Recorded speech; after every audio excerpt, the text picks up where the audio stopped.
Autism ബാധിച്ച കുഞ്ഞുങ്ങളിൽ അല്ലെങ്കിൽ ADHD ഉള്ളവർ അല്ലെങ്കിൽ ഈ സ്പെക്ട്രത്തിൽ ഉള്ള ഏത് കുഞ്ഞുങ്ങൾക്കും അത് എത്ര സിവിയർ ആയിക്കോട്ടെ മൈൽഡ് ആയിക്കോട്ടെ എന്തായാലും അതൊരു പ്രശ്നത്തിലാണല്ലോ അവർ നിൽക്കുന്നത്. അപ്പൊ അവർക്ക് നമ്മളുടെ ഈ ബന്ധങ്ങളെ പറ്റി അറിയാൻ പറ്റുമോ? എല്ലാവരും ചോദിക്കുന്നതാണ്. ഞാൻ അമ്മയാണ് അച്ഛനാണ്, അതിന്റെ വാല്യൂ അവർക്ക് അറിയാൻ പറ്റുമോ? ബന്ധുക്കളെ തിരിച്ചറിയാൻ പറ്റുമോ? സിബ്ലിങ്ങിനെ പറ്റി അവർക്ക് എന്തെങ്കിലും ആശയങ്ങളുണ്ടോ? നമ്മളുടെ ഒരു ശരിക്കും നമ്മുടെ ഒരു തെറ്റിദ്ധാരണയാണ് അവർക്ക് ഇതൊന്നും അറിയത്തില്ല എന്നുള്ളത്. They are normal human beings. അവർക്ക് ഇതെല്ലാം മനസ്സിലാക്കാനായിട്ടുള്ള കപ്പാസിറ്റി ഉണ്ട്. പക്ഷെ അവർക്ക് വേണ്ടവണ്ണം തിരിച്ച് നമ്മളോട് നമ്മളിപ്പോൾ പറയുന്ന പോലെ ഇതെൻ്റെ അച്ഛനാണ്, എൻ്റെ അമ്മയാണ് എന്നൊക്കെ പറയാനായിട്ട് അവർക്ക് പറ്റുന്നില്ല. അല്ലെങ്കിൽ കൃത്യമായിട്ട് അമ്മയെന്നൊക്കെ വിളിച്ചൊന്ന് സംസാരിക്കാൻ, അവർക്ക് പറയാനുള്ള കാര്യങ്ങളെല്ലാം പറയാൻ ഒന്നും പറ്റുന്നില്ല. അവർക്ക് പറയാനുള്ള പല കാര്യങ്ങളും നമ്മൾ കൃത്യമായിട്ട് മനസ്സിലാക്കാതെ വരുമ്പോഴാണ് കൂടുതലും അവർക്ക് ദേഷ്യം വരുന്നതെന്നാണ് എനിക്ക് തോന്നിയിട്ടുള്ളത്. അപ്പൊ പല കുഞ്ഞുങ്ങളും ആദ്യം വരുമ്പം ആക്ഷൻസ് ഒന്നുമില്ല, അവരതിലേക്ക് ഓടി നടക്കുക, ഭിത്തിയെ പോയി ഇടിക്കുക, തല കൊണ്ട് ഇടിക്കുക, അങ്ങനെയൊക്കെയുള്ള ഫീച്ചേഴ്സ് കുഞ്ഞുങ്ങൾ കാണിക്കാറുണ്ട്.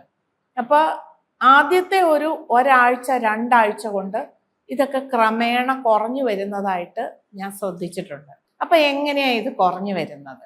നമ്മളുടെ ഭാഷ അവരിലേക്ക് എത്തിപ്പെടുമ്പോഴാണ് അവർ ചെയ്യുന്ന കാര്യങ്ങൾ ശരിയല്ലെന്ന് അവർക്ക് ബോധ്യപ്പെടുന്നത്.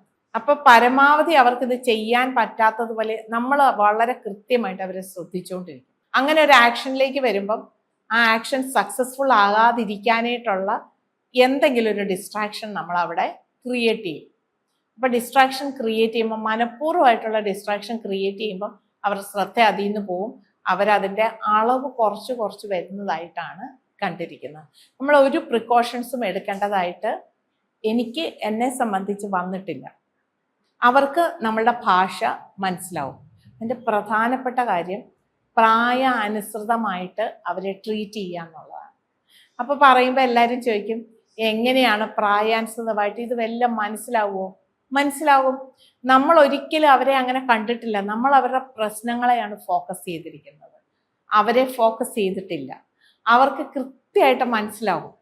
അവര് ഏജിനോട് നമ്മൾ സംസാരിക്കാൻ തുടങ്ങിക്കഴിഞ്ഞാൽ അവർ നമ്മളെ ശ്രദ്ധിക്കാനായിട്ട് തുടങ്ങും. ആ ശ്രദ്ധിക്കാൻ തുടങ്ങുമ്പോൾ കാര്യകാരണ സഹിതം അവരോട് സംസാരിച്ചാൽ മതി, അവർക്ക് കേൾക്കാൻ നല്ല ഇൻട്രസ്റ്റ് ആണ്. അപ്പൊ ഈ അടുത്തയിടെ ഒരു പേരന്റ് എന്നോട് പറഞ്ഞു, മാം ഇപ്പോൾ ഉള്ള ഒരു പ്രത്യേകത എന്താന്ന് ചോദിച്ചാൽ, മാമിൻ്റെ വീഡിയോസ് ഫോണിൽ വരുമ്പം എന്ത് ബഹളം ഉണ്ടാക്കുവാണെങ്കിലും അവൻ ഓടി വന്നിട്ട് ഇത് കേൾക്കാൻ വേണ്ടി ഇരിക്കും. ശരിക്കും പറഞ്ഞാൽ ഇവൻ ചെയ്യുന്ന ആക്രമങ്ങളെയൊക്കെ തടഞ്ഞ ആളാണ് ഞാൻ. പക്ഷെ ഞാൻ പറയുന്നത് കേൾക്കാൻ അവന് വലിയ ഇൻട്രസ്റ്റ് ആണ്. എന്തുകൊണ്ടാണ്? ഞാൻ ആലോചിച്ചു, എന്തുകൊണ്ടാണ് അവൻ അത്രയും ഇൻട്രസ്റ്റ് വരുന്നത്? അവന് വേണ്ട കാര്യങ്ങളാണ് പറയുന്നത്, അവനെ പോലെയുള്ളവരുടെ കാര്യങ്ങളാണ് പറയുന്നതെന്ന് അവന് കൃത്യമായിട്ട് അറിയാം. അതെന്താണ് പറയുന്നതെന്ന് കേൾക്കാനുള്ള ആകാംക്ഷ കൊണ്ടാണ് അവൻ വന്ന് വളരെ കൃത്യമായിട്ടും ഭംഗിയായിട്ടും അത് കേൾക്കുന്നത്. അപ്പൊ അവന്റെ നിർബന്ധ ബുദ്ധികളെയൊക്കെ തടഞ്ഞു നിർത്തുന്ന ആളാണ് ഞാൻ. ശരിക്കും പറഞ്ഞാൽ ഞാൻ പറയുന്നത് കേൾക്കാൻ നിൽക്കരുത്. എൻ്റെ സൗണ്ട് കേൾക്കുന്നതുകൊണ്ട് എവിടാണെങ്കിലും ഓടി വന്നിട്ട് അത് കേൾക്കും. അതപ്പോൾ അവന് മനസ്സിലാകുന്നതല്ലേ? അവൻ്റെ പ്രശ്നങ്ങളുടെ ഏറ്റവും ഉയർന്ന തലത്തിൽ അവൻ നിൽക്കുമ്പോഴും അവൻ ഇങ്ങനെ പെരുമാറാൻ പറ്റണമെങ്കിൽ എത്രമാത്രം മനസ്സിലാക്കല്, എത്രമാത്രം ബുദ്ധി അവനിലുണ്ടെന്ന് നമ്മൾ ചിന്തിക്കേണ്ടതാണ്. അതുകൊണ്ടാണ് ഞാൻ പറയുന്നത്, ഏജിനെ റെസ്പെക്റ്റ് ചെയ്യണം. അവർ ഇത്രയും കാലം ജീവിച്ച് ഇവിടെ പരിചയമുള്ള ആളുകളാണ്. നമ്മൾ അതിനേക്കാൾ കൂടുതൽ കാലം ജീവിച്ചതാണ്. ഒരു പക്ഷേ നമ്മളെക്കാൾ കൂടുതൽ കാര്യം അവർക്ക് അറിയാവോന്ന് വരെ ചിലപ്പം നമ്മൾക്ക് തോന്നാറുണ്ട്. അപ്പം ആ ഏജിനെ ബഹുമാനിച്ച് കഴിഞ്ഞാൽ അവർ കൂടുതൽ നമ്മളോട് കമ്മ്യൂണിക്കേറ്റ് ചെയ്യും. അതുപോലെ തന്നെ നമ്മളുടെ ബന്ധങ്ങൾ, ഇത് അച്ഛനാണ്, ഇത് അമ്മയാണ്, ഞാനാണ് മോൻ്റെ അമ്മ, അമ്മയ്ക്ക് മോനെ എന്ത് ഇഷ്ടമാണെന്ന് അറിയാവോ എന്ന് ആരെങ്കിലും പറയുന്നുണ്ടോ? അച്ഛന് മോനെ എന്ത് ഇഷ്ടമാണെന്ന് അറിയാവോ? ഒരു പേരന്റ് കാണാൻ വന്നപ്പോൾ അച്ഛനും അമ്മയും കൂടെ കാണാൻ വന്നപ്പം കുട്ടിയെ ഞാൻ വിളിപ്പിച്ചു. അവരുമായിട്ട് സംസാരിച്ചതിന് ശേഷം കുട്ടിയെ കൂടെ വിളിപ്പിച്ചു. അപ്പൊ കുട്ടി വന്നിരുന്നപ്പോൾ ഞാൻ പറഞ്ഞു, അച്ഛന് എന്നോട് സംസാരിക്കാൻ വന്നതാ. അപ്പൊ അച്ഛൻ പറഞ്ഞു, നല്ല മിടുക്കി കുട്ടിയായിട്ട് വീട്ടിൽ എല്ലാ കാര്യവും ചെയ്യുന്നുണ്ട്, വായിക്കുന്നുണ്ട്, പഠിക്കുന്നുണ്ട്, ഓരോ കാര്യങ്ങൾ എടുത്തുകൊണ്ട് വരാൻ പറഞ്ഞാൽ ചെയ്യുന്നുണ്ട് എന്നൊക്കെയാണ് അച്ഛൻ പറഞ്ഞത്. എനിക്ക് ഒത്തിരി സന്തോഷമുണ്ട് ഇങ്ങനെയൊക്കെ വീട്ടിൽ പോയി ചെയ്തതിന്. ആൻറ്റിക്ക് ഒത്തിരി സന്തോഷമുണ്ട്, മിടുക്കിയാണെന്നാണ് അച്ഛൻ പറയുന്നതെന്ന്.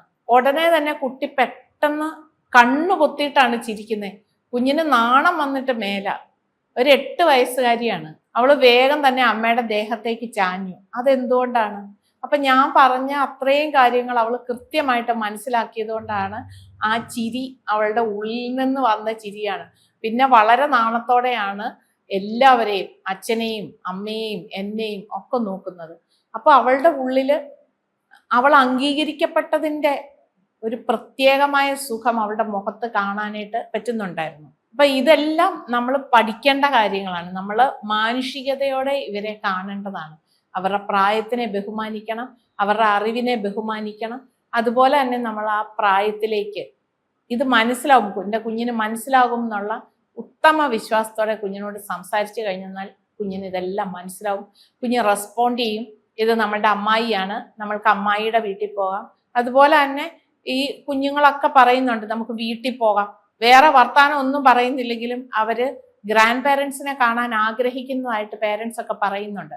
ദൂരെയുള്ള ഗ്രാൻഡ് പേരൻസിന്റെ അടുത്തോട്ട് പോകാൻ ആവശ്യപ്പെടുന്നതായിട്ട് ബാഗ് എടുക്കുന്നു പോകാന്ന് പറയുന്നു. അപ്പൊ അതിൽ നിന്നൊക്കെ മനസ്സിലാക്കേണ്ട അവർക്ക് ആ റിലേഷൻഷിപ്പ് അവർക്ക് മനസ്സിലാകുന്നുണ്ട്.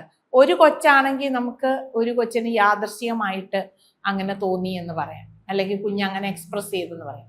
പക്ഷെ എല്ലാ കുഞ്ഞുങ്ങളും ഈ ബന്ധുക്കളെ കാണാനും അവിടെ ചെല്ലുമ്പോൾ അവർക്ക് സുഖമാണോ എന്ന് ചോദിക്കുന്നതും, ഓവർ ഫോൺ ചോദിക്കുക, അവരോട് സംസാരിക്കുമ്പോഴേക്കും വന്നിട്ട് ഫോണിൽ കൂടെ സുഖമാണോ എന്ന് ചോദിക്കുന്നത് അവരുടെ ഒരു എക്സ്പ്രഷനാ. അവർക്ക് ഇവരെ മനസ്സിലായി, എൻ്റെ സ്വന്തം ആളാണ് എന്ന് മനസ്സിലാക്കിയിട്ടാണല്ലോ അവരങ്ങനെ പറയുന്നത്. അപ്പൊ അവർക്ക് ബന്ധങ്ങൾ മനസ്സിലാകത്തില്ലേ? മനസ്സിലാവും എന്നാണ് എൻ്റെ മനസ്സിലാക്കല്. അപ്പൊ അതുകൊണ്ട് അവരോട് ഏജ് അപ്രോപ്രിയേറ്റ് ആയിട്ട് പെരുമാറുക, അവരെ റെസ്പെക്റ്റ് ചെയ്യുക. പറ്റുന്നില്ല, അവർക്ക് ചില കാര്യങ്ങളൊന്നും പറ്റുന്നില്ല, അത് സമ്മതിച്ചു. അവർക്ക് ഒത്തിരി ട്രോമാസ് അവർക്കുണ്ട്, അവർക്ക് ഒത്തിരി ബിഹേവിയറൽ ഇഷ്യൂസ് ഉണ്ട്. ആ ബിഹേവിയറൽ ഇഷ്യൂസ് ഒക്കെ നമ്മൾക്ക് കൃത്യമായിട്ട് കൺട്രോൾ ചെയ്ത് കൊടുത്താൽ അവർക്കത് നിയന്ത്രിക്കാൻ പറ്റും. ഇപ്പം നമ്മുടെ ചുറ്റിലും ആണെങ്കിലും ഏറ്റവും മോശപ്പെട്ട കാര്യങ്ങൾ ധാരാളമാണ്.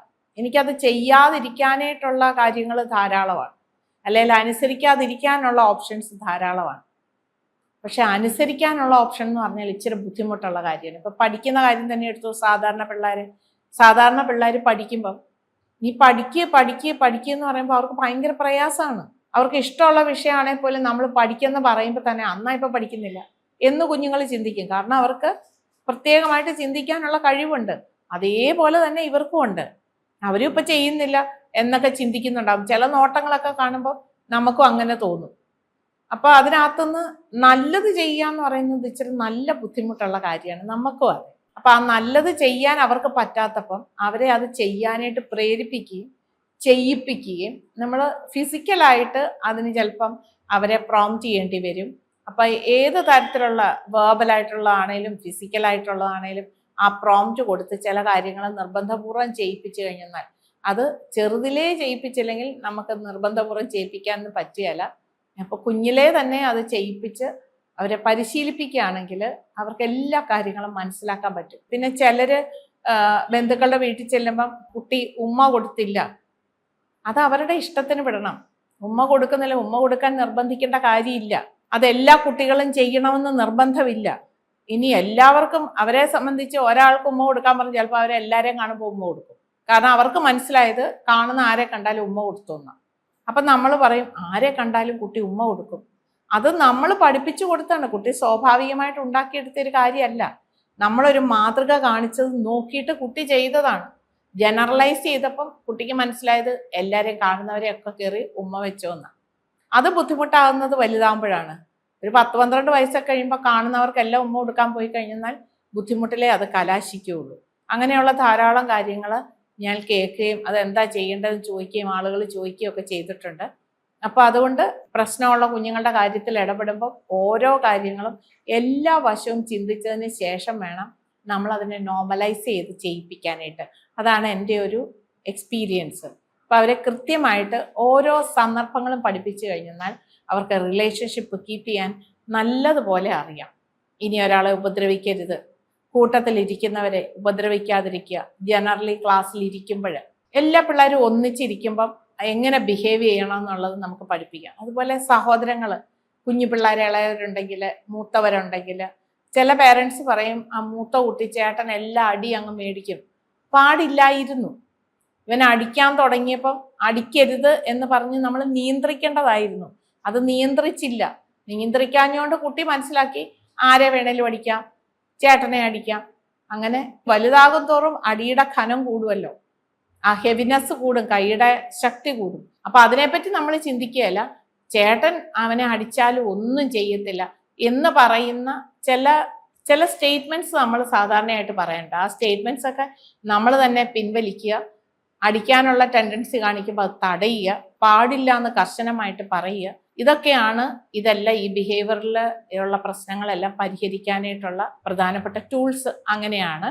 അതുപോലെ തന്നെ ബന്ധങ്ങൾ ഇവർക്ക് ഇങ്ങനെ ഈ ബന്ധം കീപ്പ് ചെയ്യേണ്ടത്, ഫ്രണ്ടിനെ കീപ്പ് ചെയ്യേണ്ടത്, ഫ്രണ്ടിനെ നമുക്ക് ഉണ്ടാക്കി കൊടുക്കാം, ഫ്രണ്ടിനെ കാണിച്ചു കൊടുക്കാം, ഫ്രണ്ടിനോട് ബിഹേവ് ചെയ്യേണ്ടത് എങ്ങനെയാണെന്ന് നമുക്ക് പരിശീലിപ്പിച്ചു കൊടുക്കാം. ഇതെല്ലാം ചെയ്യുകയാണെങ്കിൽ അവരെല്ലാ തരമുള്ള റിലേഷൻഷിപ്പും കൃത്യമായിട്ട് പാലിക്കുന്നതായിട്ട് കാണാം.